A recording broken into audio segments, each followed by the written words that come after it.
जिनको हम बुलाए हैं वो बहुत ही क्रांतिकारी हैं और स्टूडेंट लाइफ से ही इन्होंने बहुत ही संघर्ष किया है और ये संघर्ष करते हुए यहाँ तक पहुंचे हैं। ओम प्रकाश पोद्दार, ये छोटा नाम नहीं है। इन्होंने पिछले इतने बड़े लोगों के खरा रहते हुए भी इतना मेहनत किया था कि ये इस बार बहुत लोकप्रिय हो रहे हैं। 22,000 वोट इन्होंने पिछली बार लाया था, जो कि बहुत ही अपने आप में मायने रखता है। आइए हैं ओम प्रकाश पोद्दार जी, जो कि हमारे पास आए हैं, बहुत ही पुराने नेता। आइए आपको हम मिलाते हैं ओम प्रकाश जी से। ओम प्रकाश जी, आपका हमारे स्टूडियो में बहुत बहुत स्वागत है। जी धन्यवाद। ओम प्रकाश जी, आप हमें बताएं कि इस फील्ड में आप आने का कैसे सोचे, इस फील्ड में आप कैसे आए? क्योंकि मैं जब से आपको देख रहा हूँ, करीब 17-18 सालों से मैं देख रहा हूँ आपको, तो आपको राजनीति में ही देख रहा हूँ। कहीं ना कहीं आपको मैं देख रहा हूँ कि आप जूझ रहे हैं जनता को लेकर, जनताओं की, चाहे पार्टी आपने जितना भी बदला हो, लेकिन हर बार हमने देखा है कि आप कहीं ना कहीं संघर्ष करते हुए नजर आते हैं। ये आपकी बड़ी अच्छी बात है। तो आपका क्या रहा है कैरियर और कैसे आप आए राजनीति में? जी, जिस समय हम पढ़ाई कर रहे थे, हमने भगत सिंह का जीवनी पढ़ा, सुभाष चंद्र बोस का जीवनी पढ़ा।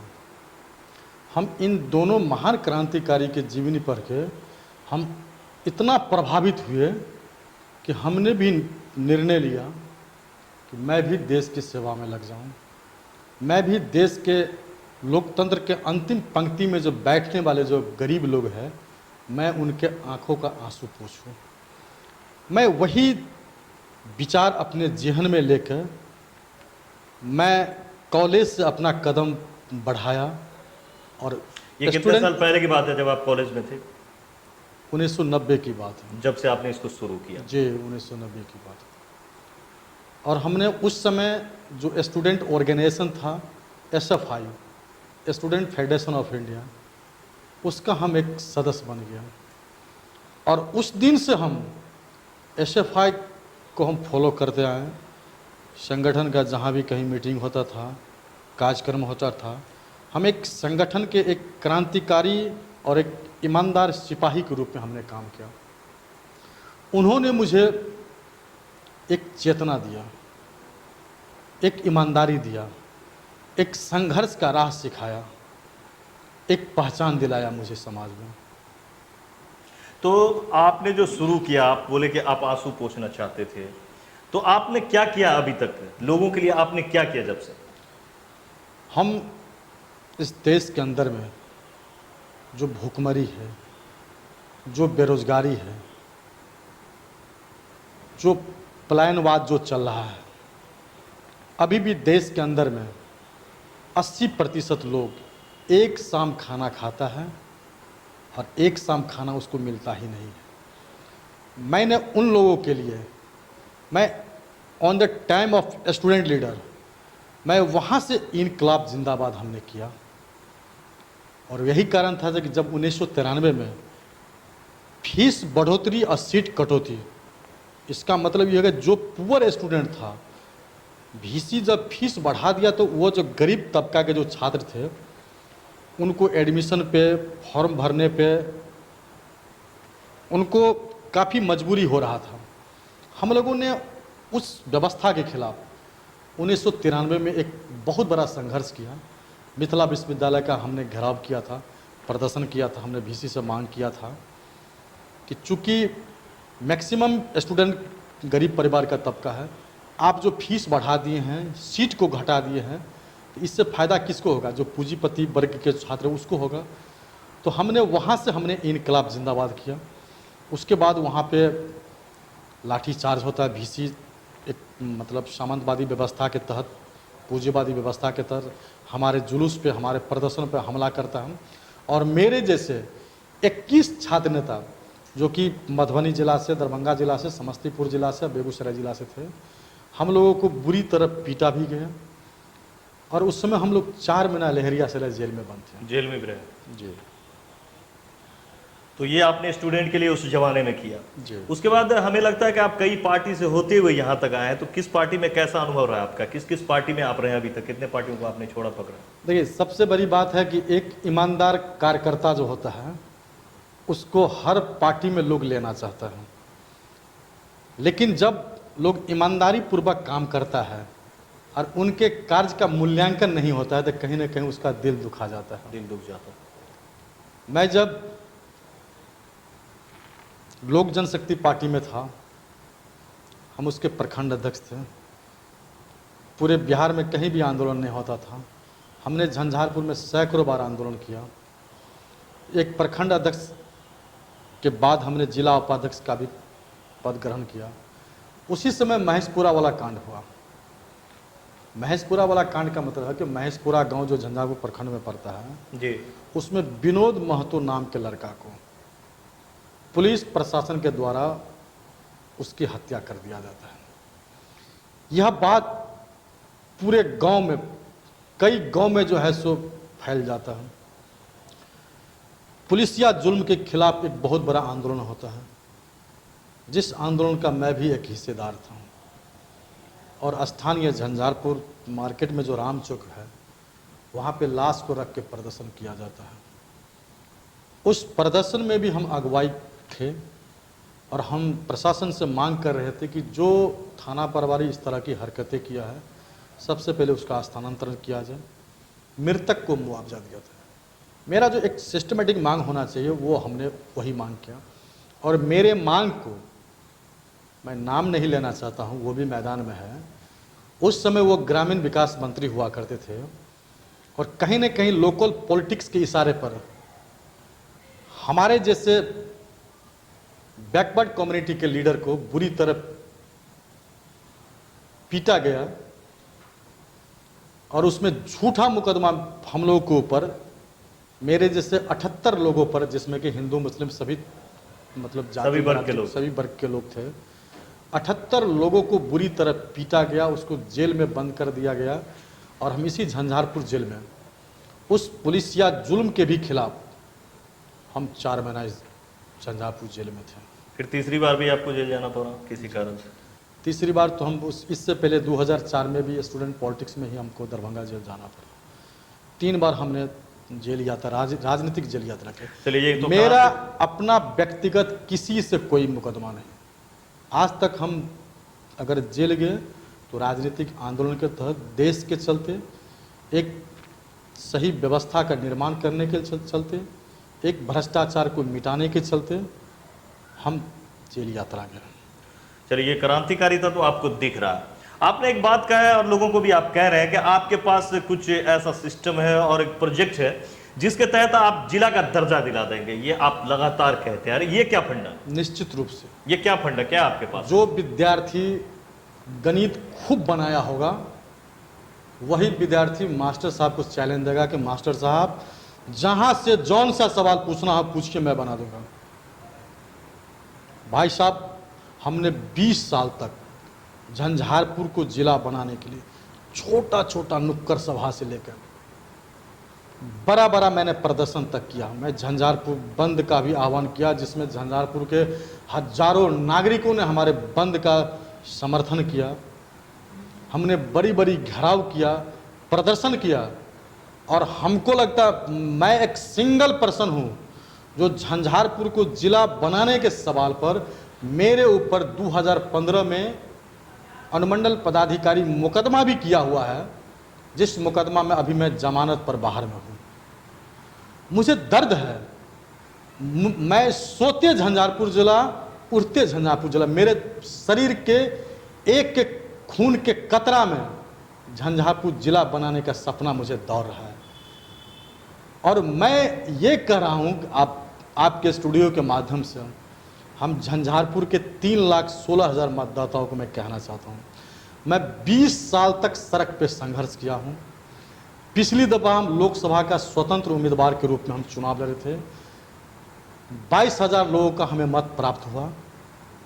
इस बार आप मुझे मौका दें। मुझे वो स्टाइल पता है, मुझे वो शिबू सोरेन का स्टाइल पता है कि कैसे झारखंड राज लेता है वो बिहार विधानसभा से। मुझे वो स्टाइल पता है कि कैसे जो है सो तेलंगाना स्टेट बनाता है। और मैं आपके माध्यम से आज मैं खुलासा कर देना चाहता हूँ कि सिर्फ जिला के सवाल पर मैं कोई दल में मैं नहीं जा रहा हूँ। आज मैं अगर आरजेडी का एमएलए हो जाऊँगा ना, तो मैं विधानसभा में आवाज़ नहीं उठा सकता हूँ। विधानसभा में मैं संघर्ष नहीं कर सकता हूँ, क्योंकि उसमें मैं उतना ही बोलूँगा जितना हमें सचेतक बोलने का परमिशन देंगे। मैं आज बीजेपी का एमएलए हो जाऊँ, जेडीयू का एमएलए हो जाऊँ, मुझ में हो सकता है परिवर्तन हो जाएगा, लेकिन मैं क्षेत्र के लिए जो मेरे मेरे जहन में जो सपना है कि झंझारपुर जिला बनाना, मैं नहीं बना पाऊंगा। क्षेत्र की जनता की जहाँ तक आप बात कर रहे हैं, बड़ी अच्छी बात है, उनके लिए आप लड़ते आ रहे हैं, कर रहे हैं, और आप कह भी रहे हैं कि आप करते हैं। तो एक सवाल है कि अभी कोरोना का समय गुजरा है, अभी भी चल रहा है, इस कोरोना में आपने क्या किया अपनी जनता के लिए? इसमें जो सरकार का जो नॉर्म्स था, सोशल डिस्टेंस का पालन करना, अपने घर में रहना, हमने भी अपने जनता को इस तरह का वो हमने एहतियात दिया कि आप सरकार के रूल रेगुलेशन और जो मेडिकल टीम या जो WHO का जो फॉलो है वो करना। और मैं इस कोविड-19 में कंजर बस्ती है सुखेत में, जी। उसको हमने 3 महीना लगातार रिलीफ दिया। मैं यहाँ का स्थानीय व्यापारियों से ये जानना था मुझे। जी। सहयोग लेकर, जी। चाहे कोई व्यापारी आटा देता था, कोई चावल देता था, कोई आलू देता था, कोई प्याज देता था, ये बड़ी बात है। तो वो हमने 3 महीना तक उसको जो है सो कंजर बस्ती, जो वहाँ के जो सरदार है रमेश कंजर, उनके माध्यम से हमने 3 महीना तक उनको दाना पानी अनाज उनाज का सप्लाई किया। ये सवाल असल सबसे ज़्यादा रहता है जनता का। तो एक सवाल और मैं आपसे जानना चाहूँगा पोद्दार जी, आप यहाँ 18 इस बार कैंडिडेट हैं आपके साथ, जिसमें बड़े बड़े भी लोग हैं और कुछ नॉर्मल लोग भी, कुछ नए चेहरा भी आया है। तो मैं ये आपसे जानना चाहूँगा कि अगले बार भी आपने मांग किया था बॉडीगार्ड का, अंगरक्षक का, जी जी और इस बार भी शायद आपने मांग किया है। जी जी। तो बहुत सारे प्रत्याशी, उनको जरूरत नहीं पड़ती है, आपको क्यों जरूरत पड़ती है? तो आपको कहीं दबंग तो नहीं समझते लोग? देखिए ऐसी बात नहीं है। नहीं, बहुत सारे दबंग नेता हैं, और तो झंझारपुर से आपको दबंग नेता माना जाए क्या?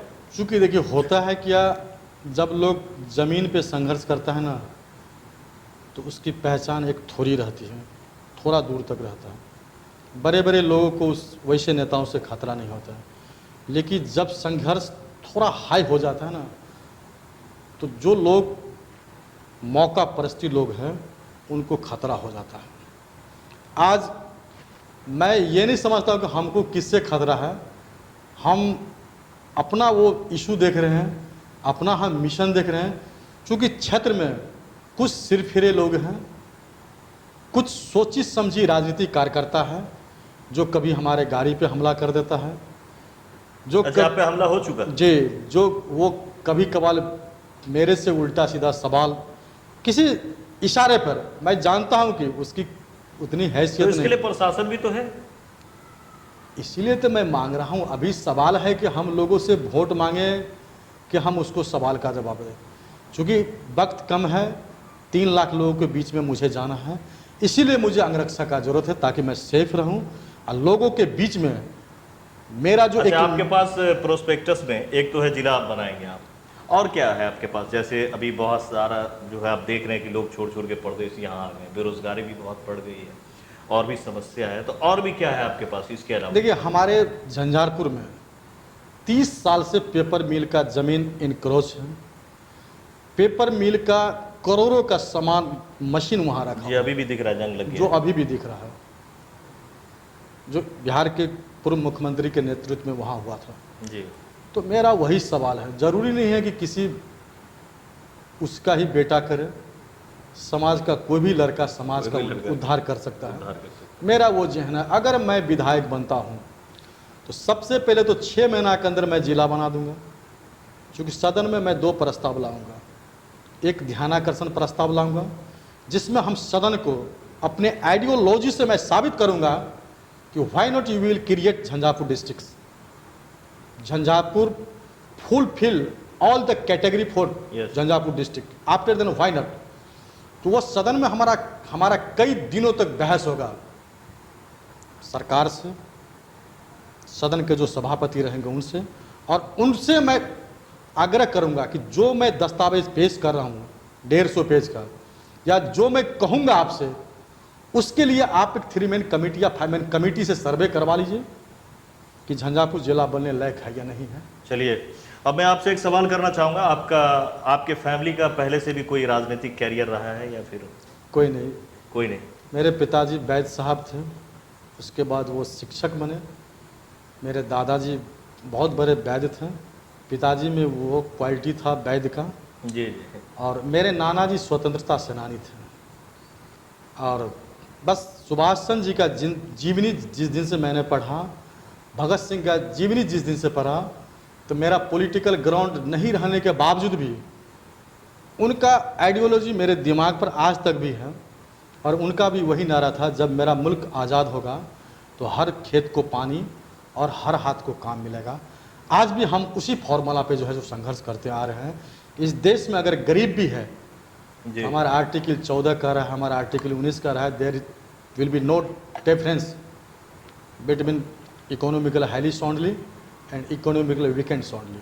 लेकिन आज देश के अंदर वो चीज़ महसूस हम लोग कर रहे हैं, इसीलिए हमारा संघर्ष जारी है और तब तक जारी रहेगा जब तक इस धरती पर भूखा इंसान रहेगा। मेरे जैसे अच्छा, कुछ नए चेहरे भी आए हैं इस बार, कुछ जॉब छोड़ के आए हैं, कुछ ऐसे ही आए जिनका नॉन पॉलिटिकल लोग हैं, उनके लिए आप क्या कहेंगे? या अचानक से ये 18 प्रत्याशी इस मैदान में आ गए? देखिए, लोगों को अधिकार है चुनाव लड़ने का, चूँकि चुनाव आयोग का जो अपना एक मैनुअल है, उस मैनुअल में जो भी आएंगे इसको न मैं रोक पाऊँगा न चुनाव आयोग रोक पाएगा। ये उनका राइट है चुनाव लड़ने का, जनता के बीच में जाए, अपनी बात बतावे और जनता से वोट ले, समर्थन ले। मेरा अलग मिशन है। हम एक मिशन पे संघर्ष किए हैं। जिला के सवाल पर हमने सड़क पर 20 साल संघर्ष किया है। अब हम जनता से मैं वो शक्ति मांग रहा हूँ, वो समर्थन मांग रहा हूँ कि आप मुझे एक बार, आपने 60 साल तक बड़ी बड़ी पार्टी, बड़े बड़े लोगों को, बड़े बड़े पैसे वालों को सदन पठाया, एक बार मेरे जैसे रिवोल्यूशनरी को आप सदन पठाए, लगेगा कि कोई व्यक्ति झंझारपुर का विधायक है। मैं झंझारपुर के लोगों के दुख और सुख में रहूँगा। मैं इतिहास के पन्ने को, लोकतंत्र के पन्ने को और भगत सिंह के सपने को कभी कलंकित नहीं होने दूंगा। और जो मेरा मिशन है, मैं आज भी आपके स्टूडियो के माध्यम से, मैं 6 महीना के अंदर में सरकार को जिला का घोषणा करना पड़ेगा। चाहे मेरा वो ब्लड ले, मुझे तोप से उड़ा दे या डिस्कशन करे, मैं सदन में काम रोको प्रस्ताव भी लाऊंगा और एक डेमोक्रेटिक सिस्टम से मैं सरकार को कंपेल करूंगा कि मेरे पास वो ग्राउंड है। और मेरा तुलना बाट से नहीं करे, मेरा तुलना महाराजगंज से नहीं करे, मेरा तुलना रोसड़ा से नहीं करे। हमको उसी समय मिस किया गया जिस समय शिवहर, अरवल, जमुई, बांका को जिला का दर्जा दिया गया, उसी समय झंझारपुर के साथ सौतला व्यवहार किया गया। मैं उस नेता का भी मैं नाम नहीं लेना चाहता हूँ, क्योंकि धरती पर जो आया है वो जाएगा। बड़े बड़े नेता बड़े बड़े काम करके जो है इस दुनिया को छोड़ते, उनका एक याद रहता है। मैं उन लोगों में से हूँ जो मैं झंझारपुर को कुछ देना चाहता हूँ। इसीलिए मैं या तो निर्दलीय लड़ना चाहता हूँ या कोई छोटी मोटी पार्टी से लड़ना चाहता हूँ, ताकि मैं सदन में, मुझे बोलने से कोई रोक नहीं सकता है।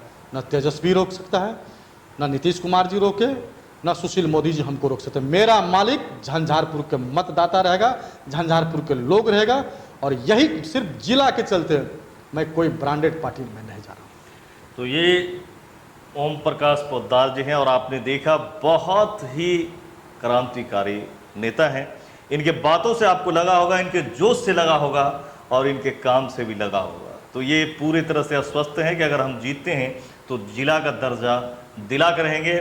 और ये क्रांतिकारी नेता, यानी कि ईंट का जवाब पत्थर से देने वाले नेताओं के राह पे हैं, उनके कदम पे चल रहे हैं। और आपने हमारे स्टूडियो के ये बहुत ही कीमती वक्त दिया इतना व्यस्तता में, इसके लिए आपका बहुत बहुत शुक्रिया। जल्द अगले लोगों के साथ, तब तक के लिए सवाल को दे इजाजत। अगर अभी तक हमारे चैनल को आपने सब्सक्राइब नहीं किया तो इसे सब्सक्राइब कर लें। नमस्कार।